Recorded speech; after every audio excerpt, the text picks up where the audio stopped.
सीधे चलते हैं उत्तराखंड के मुख्यमंत्री त्रिवेंद्र सिंह रावत जी के पास, जो हमारे साथ सीधे लाइव जुड़े हुए हैं। त्रिवेंद्र सिंह रावत जी, जो रुझानों में आपको बहुमत मिल चुका है, इसके लिए आपको बहुत बहुत बधाई। सबसे पहले मैं आपसे यह जानना चाहता हूं कि आपने 100 से ज्यादा सभाएं की हैं पूरे देश के अंदर। जब लोग रिस्पांस देते थे आपके भाषण के दौरान, तो कौन सा ऐसा मुद्दा होता था जिसको लेकर लोग सबसे ज्यादा रिस्पांस करते थे, कश्मीर से लेकर कन्याकुमारी तक? जी, मैं समझ जो बोलिए मुख्यमंत्री जी, बोलिए। हाँ, हेलो जी। ऐसा है, देखिए, मैंने ये अनुभव किया कि देश की जनता का जो सबसे तीव्र जो प्रतिक्रिया होती थी और रिस्पॉन्स होता था, वो था पुलवामा का बदला, उरी का बदला, और अपनी देश की जो सैन्य शक्ति है उसको मजबूत करना।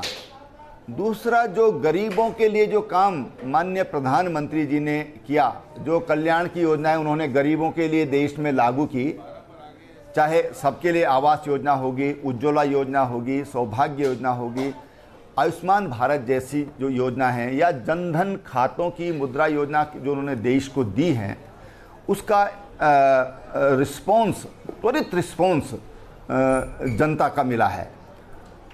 और इसलिए देश का तमाम जो गरीब तबका है, जो वो प्रधानमंत्री के साथ जुड़ता चला गया। उसमें कोई जाति नहीं थी, कोई धर्म नहीं था, कोई मत संप्रदाय नहीं था। जो प्रधानमंत्री जी का उद्घोष था, सबका साथ, सबका विकास, लोगों को लगा कि वास्तव में देश का प्रधानमंत्री जो बोलता है वो करता है। देश के प्रधानमंत्री ने कहा कि देश हित हमारे लिए सर्वोपरि है, देश के हित के साथ, देश के मान सम्मान के साथ हम कोई समझौता नहीं करेंगे। इसको देश की जनता ने महसूस किया, उन पर विश्वास जताया, और उसका परिणाम है कि आज एनडीए हो या भारतीय जनता पार्टी जिस तरह से आगे बढ़ रही है, जनता का विश्वास अर्जन करने में प्रधानमंत्री जी साबित हुए हैं कि उन्होंने जनता के विश्वास को अर्जित किया है।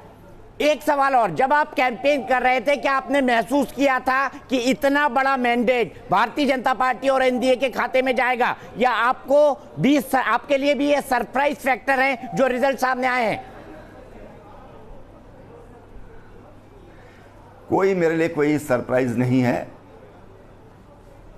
मैं स्पष्ट देख रहा था कि अंडर करंट है। अगर कोई नहीं देख पा रहा है तो मैं समझता हूं कि उनकी सूझबूझ की कमजोरी थी।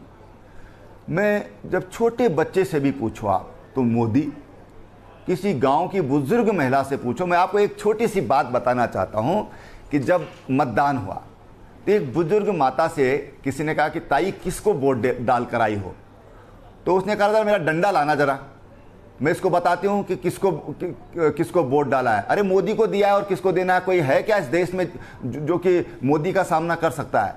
तो इन चीज़ों को समझने की ज़रूरत थी।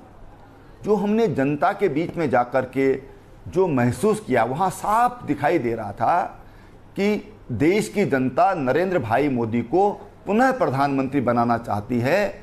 नरेंद्र भाई मोदी का कोई विकल्प आज दूर दूर तक भी नज़र नहीं आता है, और इसलिए देश की जनता ने नरेंद्र भाई मोदी को प्रधानमंत्री बनाने के लिए वोट डाला है। रावत जी, आपको नहीं लगता ये जीत आपको इसलिए मिली है क्योंकि विपक्ष बिखरा हुआ था, उसने अपने एक ऑल्टरनेटिव को तैयार करने की कोशिश नहीं की, उसने कोई नया विमर्श भी नहीं तैयार किया, तो कमजोर विपक्ष के चलते भारतीय जनता पार्टी मजबूत हुई? आपके क्रिटिक्स ये बात कहते हैं, इस आलोचना को आप कैसे लेंगे?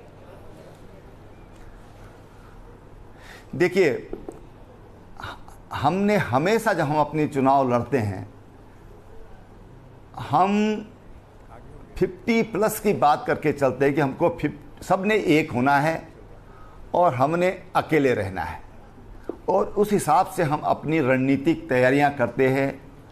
अपना जो लोअर लेवल पर, जो हमारा सबसे नीचे की जो इकाई है, वो बूथ है जहां पर वोट पड़ता है, हम अपने कार्यकर्ताओं को ये बताते हैं कि भाई बूथ जीता तो सीट जीती, बूथ जीता विधानसभा जीती, बूथ जीता तो लोकसभा जीती, लोकसभा जीती तो प्रधानमंत्री जीता। तो इसलिए हम अपने कार्यकर्ताओं की जो मानसिकता है उसको उस हिसाब से तैयार करते हैं। और जनसंवाद ये हमारे सबसे बड़ी हमारी धरोहर है कि हम अपने कार्यक्रमों के माध्यम से जनता के बीच में जाते हैं, जनता को पूरी पारदर्शिता के साथ उनके सामने जब बातचीत करते हैं तो जनता विश्वास करती है। जनता को ये लगता है कि भाई लोग जो बोल रहे हैं ये इसको करने वाले हैं, इनके दिल में खोट नहीं है, बोलने के लिए सामने कुछ है, चेहरे में पर कुछ है, अंदर कुछ और है। ये समझाने में हम कामयाब होते हैं और जनता हमारे ऊपर विश्वास करती है।